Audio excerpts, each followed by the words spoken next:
Hi there, friends. About to give my friend Steve Lewis a call and see if he's still trapped outside. So let's see where he's at. Steve, are you out there? Help, I'm getting hungry. let, Hungry? let me get back to my basement. Steve's getting hungry, hungry for his kind of woman. Yeah. All right. Give him some vegetables. Yeah, right, right. All right. So This Steve and fresh I air. are coming back. Go ahead, Steve. I'm sorry I interrupted you. I was going to say all this fresh air is getting to me, but You know, all that country air. all the country air. Yeah. So Steve and I are back for part four of our weird and unusual Beach Boys song choices. We left off on the gripping climax of both Stars and Stripes and Beach Boys Salute NASCAR, both of which were a lot of fun to talk about, though. So we're going to pick it up today. Remember, Steve and I go through all these albums, pick out a song that we think is unusual or strange. Doesn't mean it's a bad one.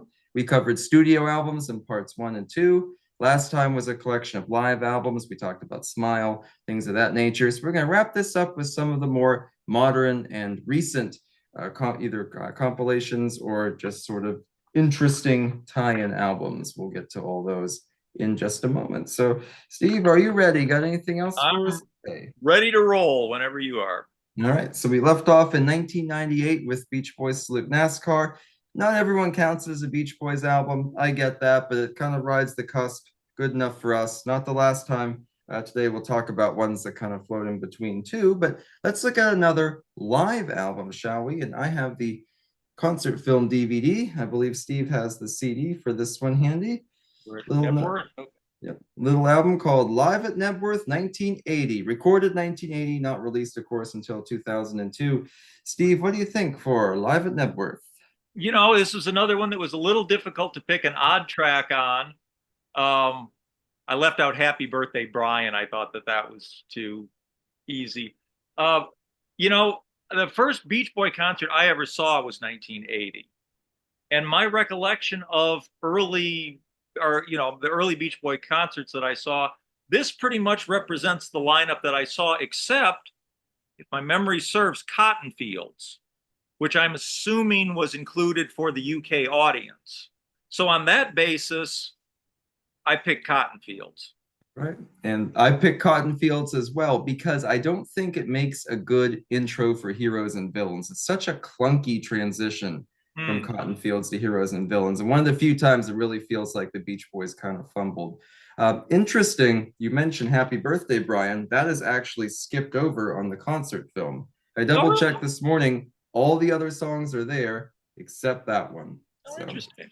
yeah, different there. We should note too, I guess you could say the weirdest thing about this is the title, because although it mentions Good Time, and they didn't actually include their performance of Good Time Hmm. on the album. So that's kind of bizarre as well, I thought. But I Yeah. will say the DVD uses it in the intro. They show like a picture collage, and that's the song they use in the background. So I don't know.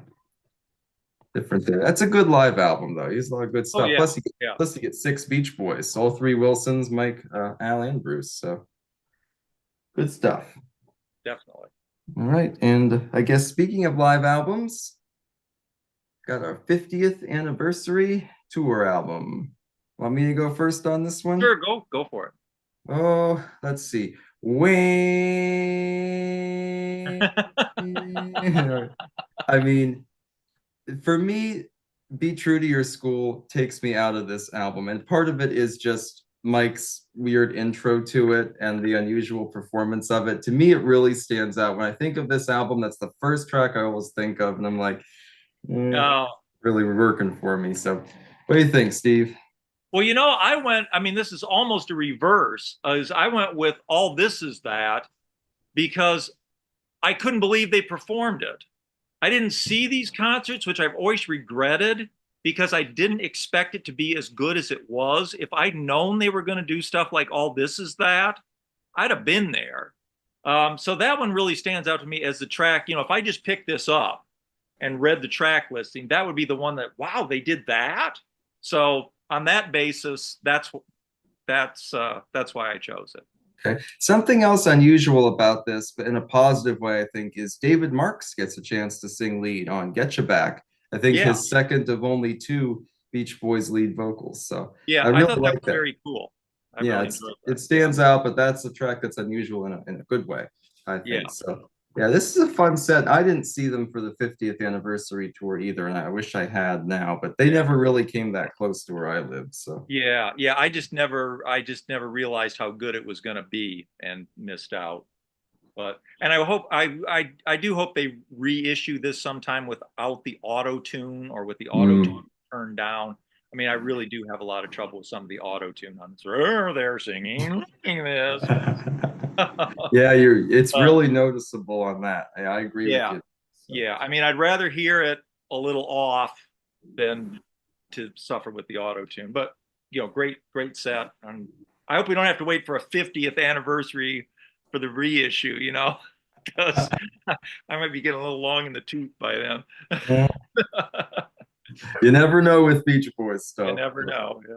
Yeah. So let's talk 2018, the Beach Boys with the Royal Philharmonic. Now, this isn't the first time the Beach Boys had experimented with Royal Philharmonic stuff. You might recognize this CD as well, which kind of is Yeah. maybe I would say similar in concept, but honestly not really. So Yeah. let's talk the 2018 one first here, the one that was officially licensed, sanctioned by the Beach Boys, that kind of thing. What do you think with the Royal Philharmonic? Well, I didn't pick it up. I didn't buy it on the basis that I don't want to encourage uh, sort of remixes and overdubs.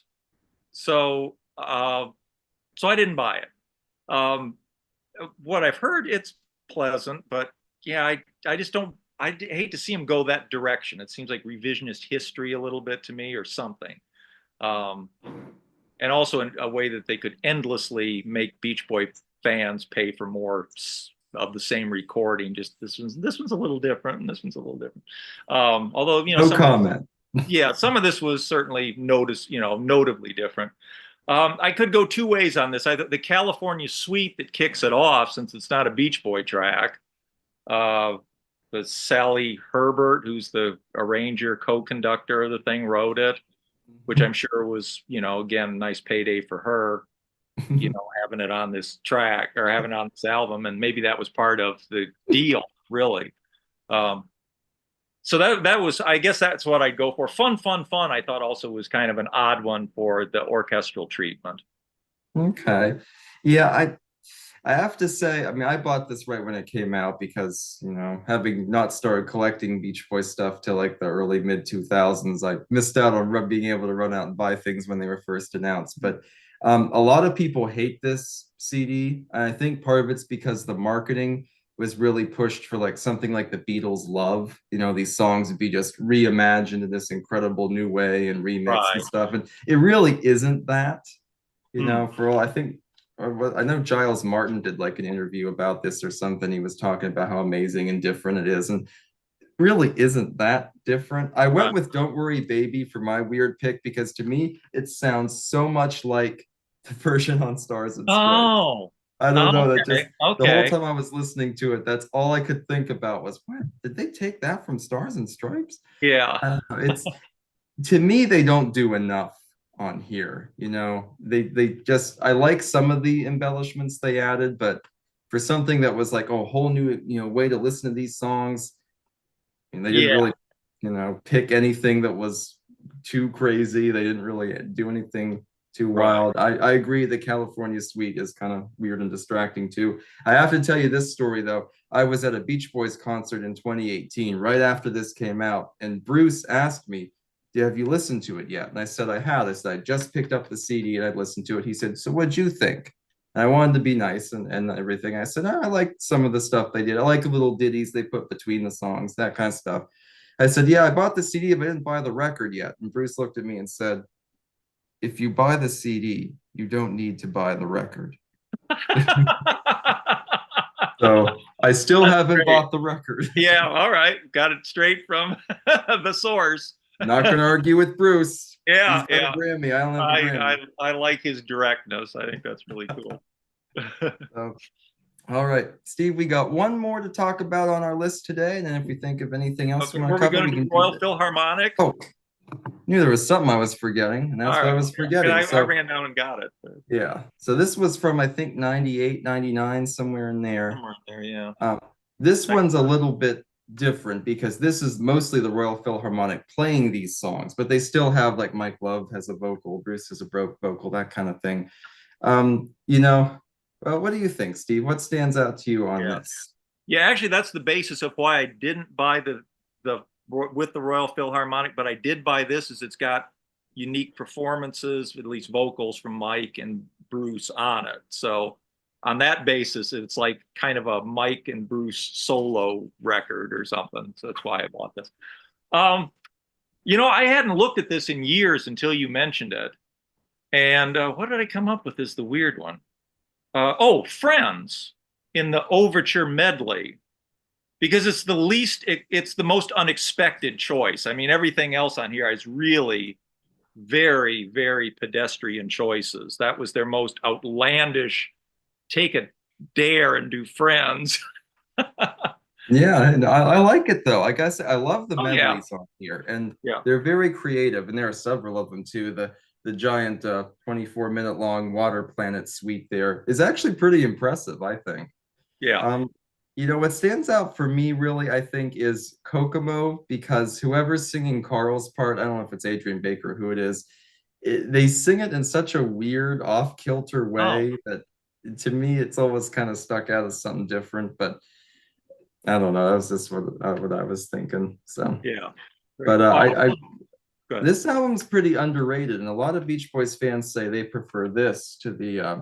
2018. And I think I kind of do too, because this one, not everything on it works, but it certainly takes more risks, does more with the music, that kind I'll of have to thing. give it a listen because I think apart from the two that have vocals by Mike and Bruce, I don't think I've listened to it since 1999. So I'll give it a shot. Let's see, because Matt Jardine's on one song, I forget what he's on, and Mike Love's Daughter sings "Warmth of the Sun," Hmm. and I thought Darian Sarunha was on here too, but he might not be. I don't know. I actually Yeah, haven't. I didn't see him on it when I was Yeah, looking at it, I don't but I see him ran here. down. I must be thinking something else, but something different there. I don't know. I don't know if But you can let me see this see one. I stuff. picked up my copy of it. The little hype sticker fell out. Oh wow. 30 Beach Boys hits, Huh. which I counted, and yeah, and the medleys and everything, you there's 30 there. So There you go. Huh. That's cool. So yeah, I'd forgotten about this till I was thinking about the Royal Philharmonic stuff, and I'm glad we talked about it because it's kind of one of those things that's sort of lost to time. So yeah, yeah. alrighty. Now, Steve, ready for our last one, our newest one? Let's go. So what could be sort of kind of the last Beach Boys studio album, 2021. Add some music to your day. You Is want to go first? yours is in a jewel case? Mine's that. Oh, okay, same as mine. Is your hype sticker is I actually on the cardboard? Yeah. Oh, okay.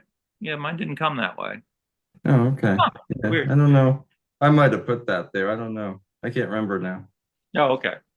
But Another tough one, I thought. yeah.